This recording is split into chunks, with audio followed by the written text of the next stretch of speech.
Welcome to the October 19th episode of Beacon Web News. I'm Carisha Graham. The MCLA's campus has gotten much tastier thanks to the Farmers Market hosted by Berkshire Bounty and Berkshire Ground. The Farmers Market happens every Tuesday from 11:30 a.m. through 2 p.m. It will continue on to November 14th.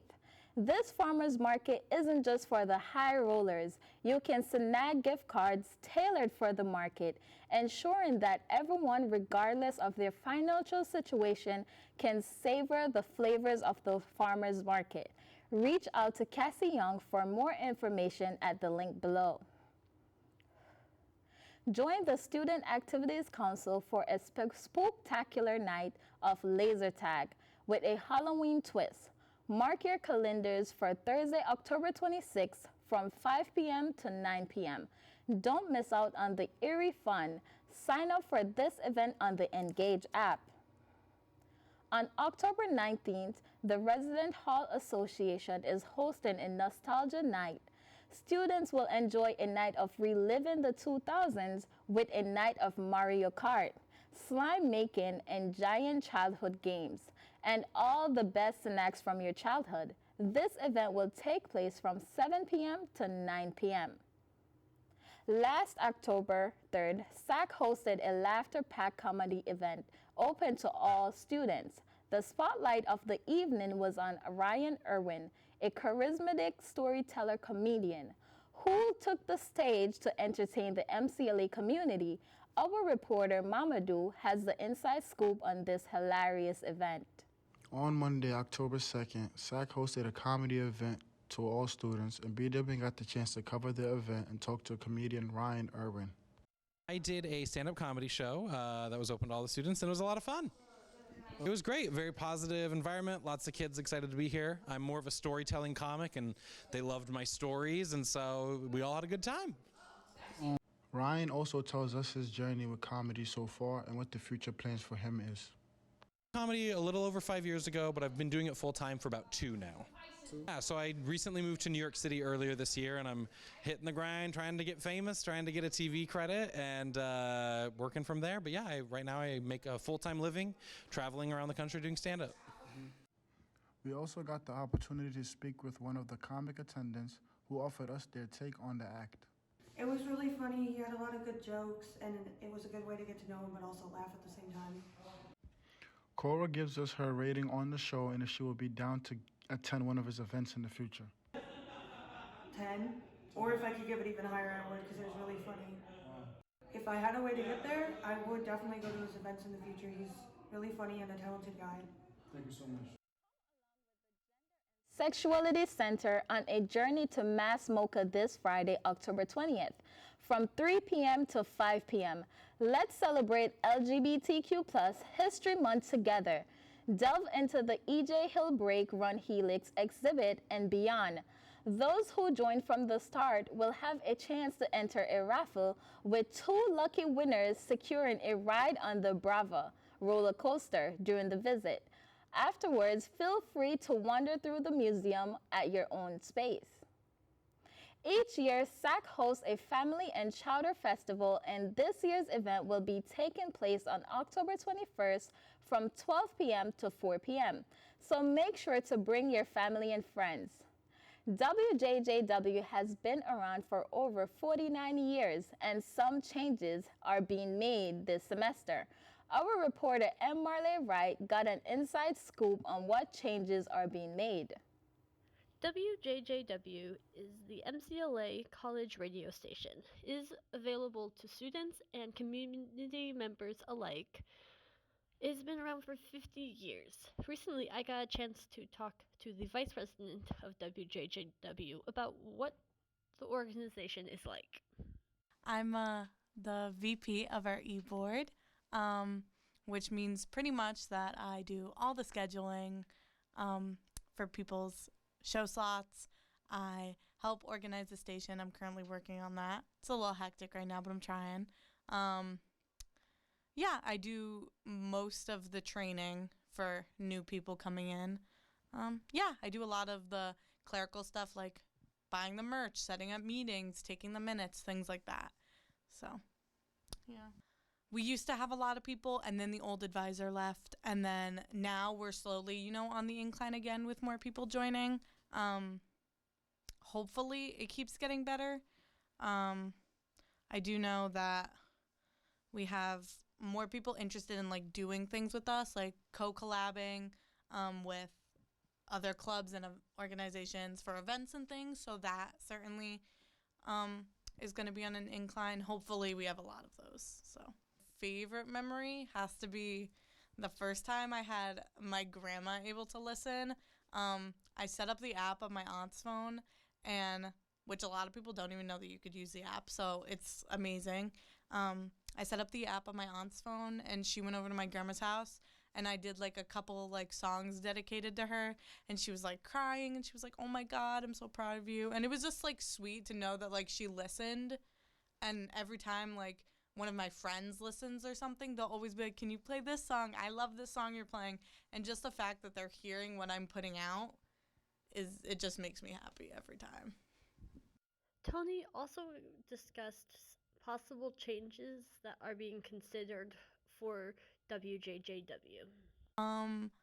Well, I know that we are new management, like this new e-board is new, and we're having a lot of trouble with like getting new things set up, but also keeping the air of the station the same, because a lot of people kind of want to just completely revamp it, which I totally understand, but I think then it loses a little bit of its vibe that way. So like next door, we're going to be putting in maybe a podcast studio, which I think is great. I do think it would be nice to get newer equipment in the station, but a lot of people think that podcasting is like the new radio and going to be a little bit more important. People want to take down the posters on the walls. I certainly want to leave them up, but I don't know what's going to happen about that. Definitely a lot of people want to get rid of the records, and I don't necessarily want them all gone. I think it kind of adds to the fun, but I think that some of them, we don't need all of them because no one really uses them, but it still adds to the vibe, and then if you kill that, you kind of kill the whole thing. I'm M. Marley Wright, signing out. Join History and Political Science on Saturday, October 21st at 4 p.m. for a casual gathering to kickstart homecoming weekend, and refreshments will be served.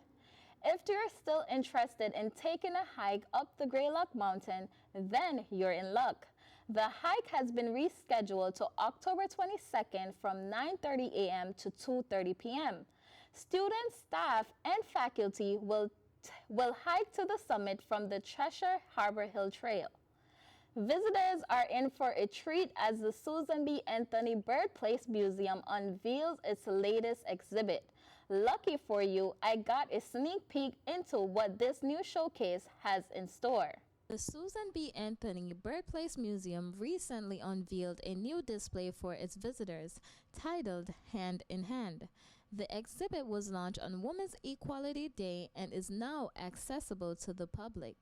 Within this showcase, you'll find a plaster cast featuring Susan B. Anthony and Elizabeth Cady Stanton. Noteworthy artifacts include Anthony's personal bank book and a letter written by Anthony to her nephew. Right, so with a lot of our special exhibits, they're inspired primarily by donations from people that have certain pieces or kind of memorabilia, kind of ephemera from Susan B. Anthony's life. So this piece was donated by Nora Sabo.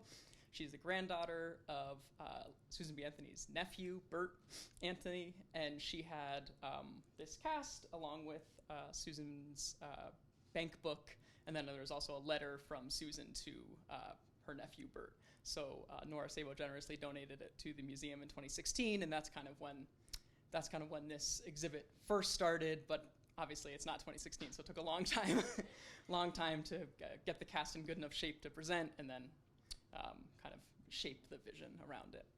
Despite receiving the cast in 2016, the museum faced challenges in assembling the pieces. Everything was successfully put together in the end.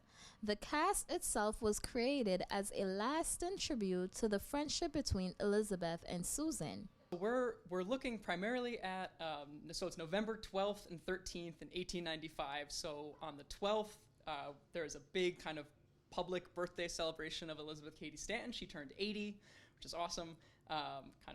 They spelled her name out in flowers. It was really a big deal. People are really excited to celebrate her.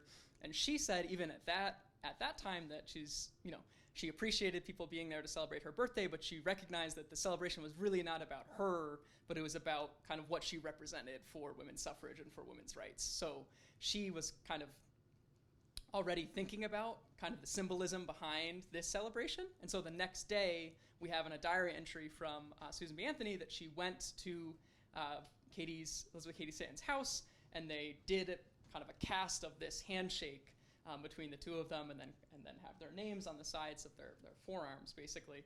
And there were only about 4 of them made from this cast, but that was kind of the reasoning behind that. They wanted in honor of the 80th birthday, in honor of the work they'd done together, and to kind of commemorate their friendship, they wanted to have a cast made of their handshake. The recently Hand in Hand exhibit has captivated visitors, offering a unique experience.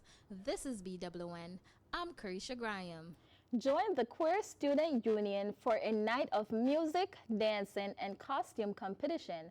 This event will take place on October 22nd from 7 p.m. to 9 p.m. in the Sullivan Lounge. Last weekend's dodgeball tournament unfolded, and I snagged exclusive insights into the happenings of this thrilling event. MCLA just hosted a dodgeball event unleashing a whirlwind of dodging, ducking, dipping, and diving for students eager to claim victory. The annual dodgeball tournament, designed as the ultimate release valve for academic pressure, transformed the campus into a frenzy of flying balls. The tournament had 3 teams competing against each other, but only one team could take home the victory. You know, our team's just a really gritty team. We're just getting pucks deep, getting pucks in that, and we're winning dodgeball games. First one was a little rough go, but boys bounce back and battled, and we're going to be ready for this championship game. No, I'm seeing the team kick each other's butts, you know what I'm saying? Having fun, having a good time, and you know what I mean? The competition hit a boiling point with energy levels soaring beyond measure. Amidst the enjoyment and fun, Amore Joseph talks more about her experience as the only female participant in the tournament. Honestly, at first I was a bit intimidated, but they're all really cool, so it's good. I think the intensity of it, when we first started, it kind of was but we're getting really into it now, so it's really good. We're here today at the dodgeball tournament, and everyone is having a blast. This is BWN. I'm Carisha Graham. On Thursday, October 26th, a student and faculty Q&A session will take place at 4:15 p.m. in the Free Library. At 7 p.m., Amanda L. Taylor will present the 2023 Michael S. and Kitty Dukakis Public Policy Lecture. Join the Gender and Sexuality Center for a Q&A-style panel discussion as your elders in the LGBTQ+ community spill all the tea on their experiences. Students may talk about coming out, transitions, navigating relationships, navigating college or post-college experiences, and more.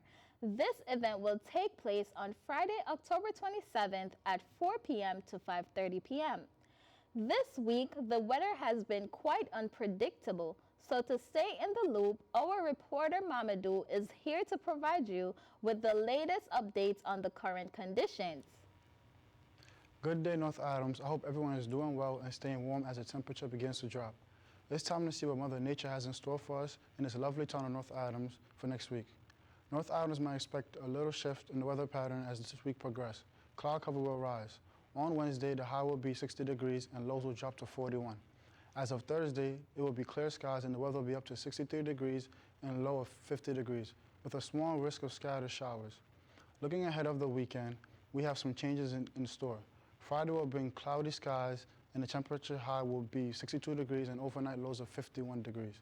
There is also 50% of chance of rain, so be prepared. Saturday and Sunday may see more noticeable trend toward colder weather.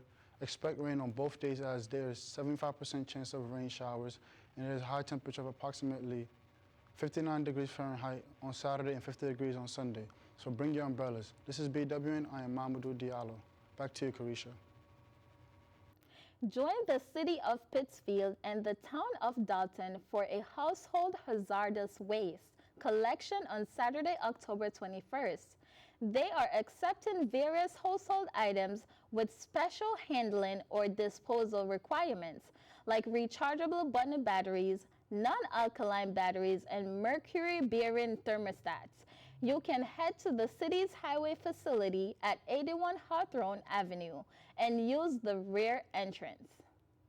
Make sure to mark your calendar and show some love for MCLA sports season. Catch the women's soccer team in action on the 21st against Fitchburg State at 2 p.m. and on the 28th against Bridgewater State at 5 p.m. For volleyball lovers, the Trailblazers will be facing Salem State on the 21st at 1 p.m. and Bridgewater State on the 25th at 6 p.m. And of course, don't miss the men's soccer team taking on Fitchburg State on the 20th at 6 p.m. and Eastern Connecticut State on the 24th at 3 p.m. For more game day details, check out the MCLA Athletics website. That's it for this week. To stay up to date with BW1, you can follow us on Facebook at facebook.com/MCLABW1. Thanks for watching, and we'll see you in 2 weeks.